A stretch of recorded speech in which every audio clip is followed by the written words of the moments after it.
ইরানে আর কখনোই আগ্রাসন চালাবে না যুক্তরাষ্ট্র। হরমুজ প্রণালীর নিয়ন্ত্রণ থাকবে ইরানের হাতেই। ইরানের ইউরেনিয়াম সমৃদ্ধকরণের অধিকার থাকবে। ইরানের ওপর আরোপিত প্রাথমিক স্তরের সব নিষেধাজ্ঞা প্রত্যাহার করা হবে। পর্যায়ক্রমে তুলে নিতে হবে দ্বিতীয় স্তরের নিষেধাজ্ঞাও। নিরাপত্তা পরিষদে ইরান বিরোধী সব প্রস্তাব বাতিল হবে। আন্তর্জাতিক পরমাণু সংস্থায় ইরান বিরোধী প্রস্তাব বাতিল হবে।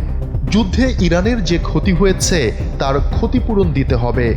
যুদ্ধকালীন স্থাপনা ও সব মার্কিন বাহিনী প্রত্যাহার করতে হবে এবং ইরানের সকল মিত্রদের ওপর হামলা বন্ধ করতে হবে।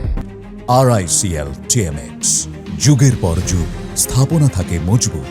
যুদ্ধ থামাতে এই 10টি শর্ত ছুড়ে দিয়েছে ইরান, যেগুলোর উপর ভিত্তি করে শুক্রবার পাকিস্তানের রাজধানী ইসলামাবাদে আলোচনায় বসবে ইরান ও যুক্তরাষ্ট্র।